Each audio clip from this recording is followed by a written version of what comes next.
Act 2, Midsummer Night's Dream. Scene 1, a wood near Athens.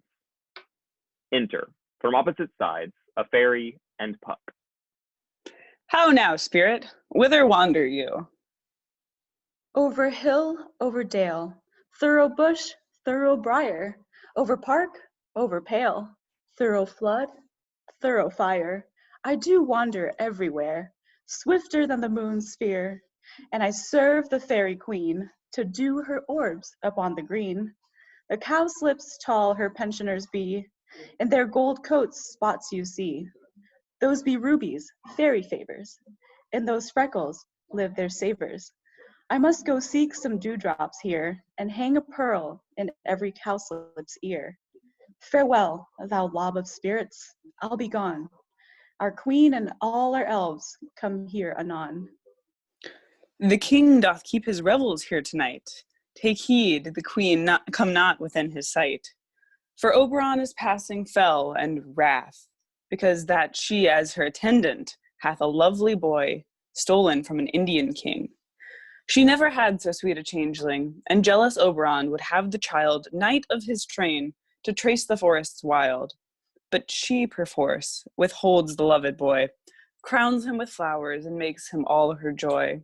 And now they never meet in grove or green, by fountain clear or spangled starlight sheen, but they do swear that all their elves for fear creep into acorn cups and hide them there. Either I mistake your shape and making quite, or else you are that shrewd and knavish sprite, called Robin Goodfellow, are not you he, that frights the maidens of the villagery, skim milk and sometimes labor in the quern, and bootless make the breathless housewife turn, and sometime make the drink to bear no barm, mislead night wanderers, laughing at their harm? Those that hobgoblin call you and sweet Puck, you do their work, and they shall have good luck. Are you not he? Thou speakest aright. I am that merry wanderer of the night.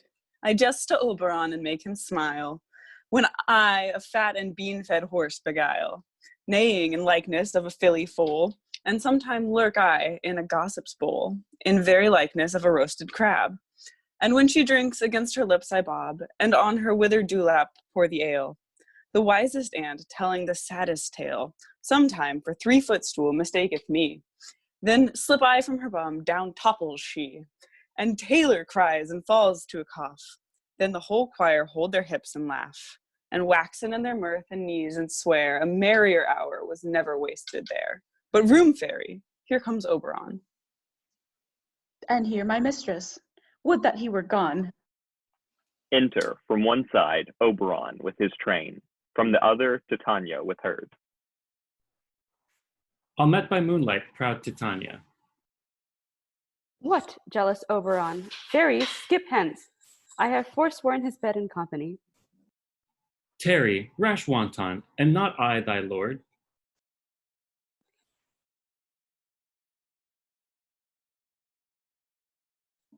Then I must be thy lady, but I know, when thou hast stolen away from fairyland, and in the shape of Corin sat all day, playing on pipes of corn and versing love to amorous Phillida, why art thou here, come from the farthest steppe of India? But that, forsooth, the bouncing Amazon, your buskin mistress and your warrior love, to Theseus must be wedded, and you come to give their bed joy and prosperity. How canst thou thus for shame, Titania, glance at my credit with Hippolyta, knowing I know thy love to Theseus?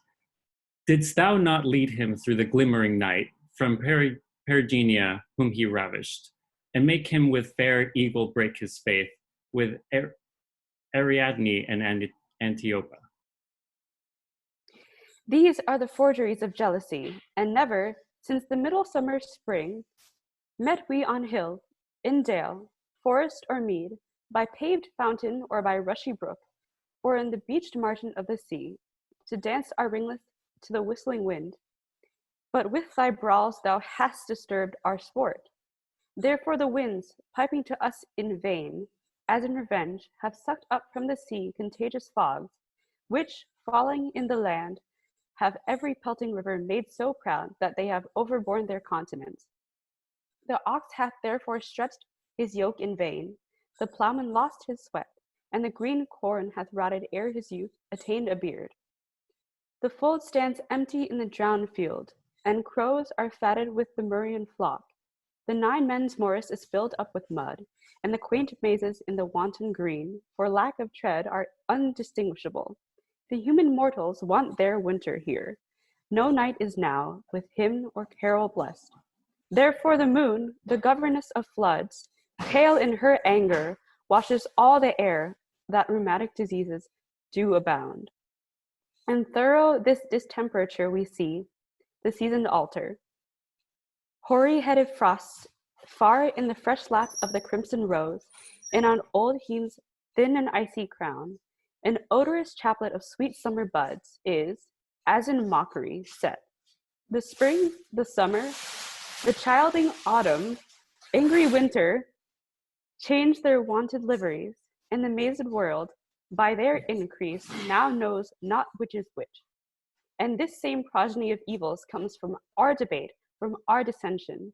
We are their parents and original.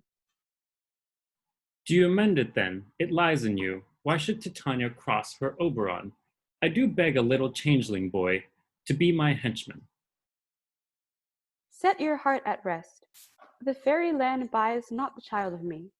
His mother was a votaress of my order, and in the spiced Indian air, by night, full often hath she gossiped by my side, and sat with me on Neptune's yellow sands, marking the embarked traders on the flood, when we have laughed to see the sails conceive, and grow big-bellied with the wanton wind, which she, with pretty and with swimming gait, following, her womb then rich with my young squire, would imitate and sail upon the land, to fetch me trifles and return again, as from a voyage rich with merchandise.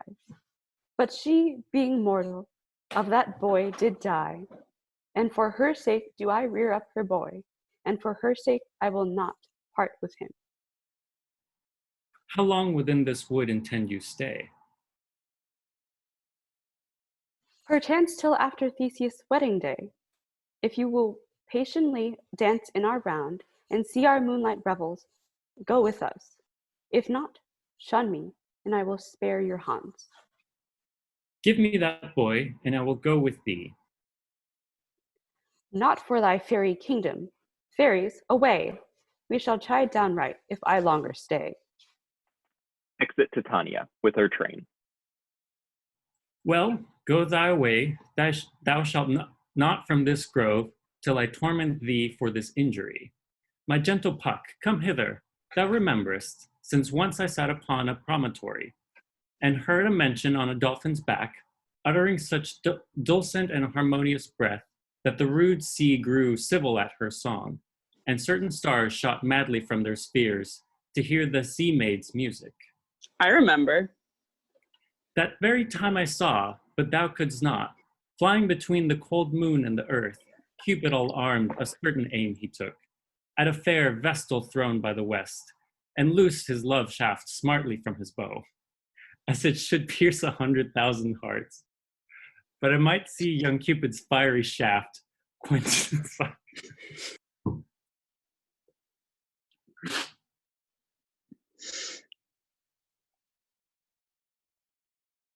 But I might see young Cupid's fiery shaft quenched in the chaste beams of the watery moon, and the imperial votaress passed on, in maiden meditation, fancy-free. Yet marked I where the bolt of Cupid fell, it fell upon a little western flower, before milk-white, now purple with love's wound, and maids call it love and idleness. Fetch me that flower, the herb I showed thee once. The juice of it on sleeping eyelids lay, will make a man or woman madly dote upon the next live creature that it sees. Fetch me this herb, and be thou here again, ere the Leviathan can swim a league. I'll put a girdle around the earth in 40 minutes. Exit. Having won this juice, I'll watch Titania when she is asleep, and drop the liquor of it in her eyes. The next thing when she waking looks upon, be it on lion, bear, or wolf, or bull, on meddling monkey or on a busy ape, she shall pursue it with a soul of love. And ere I take this charm from off her off her sight, as I can take it with another herb. I'll make her render upon her page to me. But who comes here? I am invisible, and I will overhear their conference. Enter Demetrius, Helena following him. I love thee not, therefore pursue me not. Where is Lysander and fair Hermia? The one I'll slay, the other slayeth me. Thou toldst me they were stolen unto this wood, and here am I, and woed within this wood, because I cannot meet my Hermia. Hence, get thee gone, and follow me no more. You draw me, you hard-hearted adamant, but yet you draw not iron, for my heart is true as steel. Leave you your power to draw, and I shall have no power to follow you. Do I entice you? Do I speak you fair? Or rather, do I not, in plainest truth, tell you I do not, nor I cannot love you? And even for that do I love you the more. I am your spaniel, and Demetrius, the more you beat me, I will fawn on you. Use me but as your spaniel. Spurn me, strike me, neglect me, lose me. Only give me leave, unworthy as I am, to follow you. What worser place can I beg in your love, and yet a place of high respect with me, than to be used as you use your dog? Tempt not too much the hatred of my spirit, for I am sick when I look on thee. And I am sick when I look not on you. You do impeach your modesty too much to leave the city and commit yourself into the hands of one that loves you not. To trust the opportunity of night and the ill counsel of a desert place with the rich worth of your virginity. Your virtue is my privilege, for that it is not night when I do see your face. Therefore I think I am not in the night. For doth this wood lack worlds of company? For you and my respect are all the world. Then how can it be said that I am alone, when all the world is here to look on me? I'll run from thee, and hide me in the brakes, and leave thee to the mercy of wild beasts. The wildest hath not a heart as you. Run when you will, the story shall be changed. Apollo flies, and Daphne holds the chase. The dove pursues the griffin, the mild hind makes speed to catch the tiger. Bootless speed when cowardice pursues and valor flies. I will not stay thy questions. Let me go. For if thou follow me, do not believe, but I shall do thee mischief in the wood. Aye, in the temple, in the town, the field, you do me mischief. Fie, Demetrius, your wrongs do set a scandal on my sex. We cannot fight for love as men may do. We should be wood and we're not made to woo. Exit Demetrius. I'll follow thee and make a heaven of hell to die upon the hand I love so well. Exit. Fare thee well, nymph. Ere he do leave this grove, thou shalt fly him, and he shall seek thy love. Re-enter Puck. Hast thou the flower there? Welcome, wanderer. Aye, there it is. Pray thee, give it me. I know a bank where the wild thyme blows, where oxlips and the newly violet grows, quite over-canopied with luscious woodbine. There sleeps Titania some time of the night, with sweet musk roses and with eglantine. There sleeps Titania some time of the night, lulled in these flowers with dances and delight, and there the snake throws her enameled skin. Weed wide enough to wrap a fairy in, and with the juice of this I'll streak her eyes, and make her full of hateful fantasies. Take thou some of it, and seek through this grove. A sweet Athenian lady is in love with a disdainful youth. Anoint his eyes, but do it with the next thing he espies. May be the lady, thou shalt know the man, by the Athenian garments he hath on. Effect it with some care, that he may prove more fond on her than she upon her love, and look thou meet me ere the first cock crow. Fear not, my lord. Your servant shall do so. Exeunt. Scene 2. Another part of the wood. Enter Titania with her train.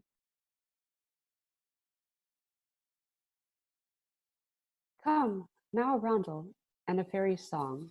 Then, with a third part of a minute, hence.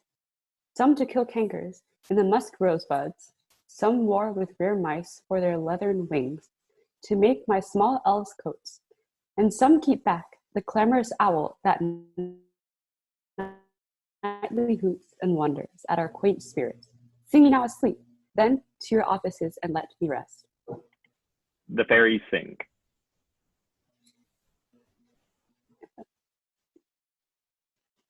You spotted snakes with double tongue, thorny hedgehogs be not seen, newts and blind worms do no wrong. Come not near our fair queen. Philomel with melody sing in our sweet lullaby. Lola, Lola, lullaby. Lola, Lola, lullaby. Never harm, nor spell, nor charm. Come our lovely lady nigh. So good night with lullaby. Weaving spiders, come not here. Hence, you long-legged spinners. Hence, bead of black, approach not near. Worm nor snail, do no offense. Philomel with melody. Hence, away! Now all is well. One aloof stands sentinel. Exeunt fairies. Titania sleeps. Enter Oberon and squeezes the flower on Titania's eyelids. Would thou cease when thou dost wake? Do it for thy true love take. Love and languish for this sake. Be it ounce or cat or bear, pard or boar with bristled hair. In thy eye that shall appear when thou wakest, it is thy dear. Wake when some vile thing is near. Exit. Enter Lysander and Hermia. Fair love, you faint with wandering in the wood, and to speak troth, I have forgot our way. Well, rest us, Hermia, if you think it good, and tarry for the comfort of the day. Be it so, Lysander. Find you out of bed, for I upon this bank will rest my head. One turf shall serve as pillow for us both. One heart, one bed, two bosoms, and one troth. Nay, good Lysander, for my sake, my dear, lie further off yet. Do not lie so near. Oh, take the sense, sweet, of my innocence. Love takes the meaning in love's conference. I mean, that my heart unto yours is knit, so that but one heart we can make of it. Two bosoms interchanged with an oath, so then two bosoms and a single troth. Then by your side no bedroom me deny, for lying so, Hermia, I do not lie. Lysander riddles very prettily. Now much beshrew my manners and my pride, if Hermia meant to say Lysander lied. But, gentle friend, for love and courtesy, lie further off, in human modesty. Such separation, as may well be said, becomes a virtuous bachelor and a maid. So far be distant, and good night, sweet friend. Thy love ne'er alter till thy sweet life end. Amen, amen to that fair prayer, say I, and then end life when I end loyalty. Here is my bed. Sleep give thee all his rest. With half that wish the wisher's eyes be pressed. They sleep. Enter Puck. Through the forest have I gone, but Athenian found I none, on whose eyes I might approve this flower's force and stirring love. Night and silence. Who is here? Weeds of Athens he doth wear? This is he, my master said, despised the Athenian maid. And here, the maiden, sleeping sound on the dank and dirty ground. Pretty soul, she durst not lie near this lack love, this kill courtesy. Churl, upon thy eyes I throw all the power this charm doth owe. When thou wakest, let love forbid, sleep his seat on thy eyelid. So awake when I am gone, for I must now to Oberon. Exit. Enter Demetrius and Helena, running. Stay, do thou kill me, sweet Demetrius. I charge thee hence, and do not haunt me thus. Oh, wilt thou, darkling, leave me? Do not so. Stay on thy peril, I alone will go. Exit. Oh, I am out of breath in this fond chase. The more my prayer, the lesser is my grace. Happy is Hermia, wheresoe'er she lies, for she hath blessed and attractive eyes. How came her eyes so bright? Not with salt tears. If so, my eyes are oftener washed than hers. No, no, I am as ugly as a bear, for beasts that meet me run away for fear. Therefore no marvel though Demetrius do as a monster fly my presence thus. What wicked and dissembling glass of mine made me compare with Hermia's fairy eyne? But who is here? Lysander, on the ground, dead or asleep? I see no blood, no wound. Lysander, if you live, good sir, awake. Awaking. And run through fire I will for thy sweet sake. Transparent Helena, nature shows art that through thy bosom makes me see thy heart. Where is Demetrius? Oh, how fit a word is that vile name to perish on my sword. Do not say so, Lysander, say not so. What though he love your Hermia? Lord, what though? Yet Hermia still loves you, then be content. Content with Hermia? No, I do repent. The tedious minutes I with her have spent, not Hermia, but Helena I love. Who will not change a raven for a dove? The will of man is by his reason swayed, and reason says you are the worthier maid. Things growing are not ripe until their season, so I, being young, till now ripe not to reason, and touching now the point of human skill, reason becomes the marshal to my will and leads me to your eyes, where I overlook love's stories written in love's richest book. Wherefore was I to this keen mockery born? When at your hands did I deserve this scorn? Is not enough, young man, that I did never know nor never can deserve a sweet look from Demetrius' eye, but you must flout my insufficiency? Good troth, you do me wrong, good sooth you do in such disdainful manner me to woo. But fare you well, perforce I must confess I thought you lord of more true gentleness. Oh, that a lady of one man refused should of another be therefore be abused. Exit. She sees not Hermia. Hermia, sleep thou there, and never mayst thou come Lysander near. For as a surfeit of the sweetest things, the deepest loathing to the stomach brings. Or as tie heresies that men do leave are hated most of those they did deceive.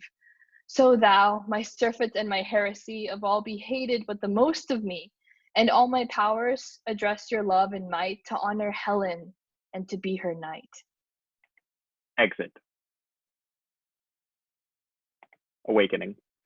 Help me, Lysander, help me. Do thy best to pluck this crawling serpent from my breast. Ay me, for pity, what a dream was here. Lysander, look how I do quake with fear. Methought a serpent eat my heart away, and you sat smiling at his cruel prey. Lysander, what, removed? Lysander, Lord, what, out of hearing, gone? No sound, no word? Alack, where are you? Speak, and if you hear, speak of all loves. I swoon almost with fear.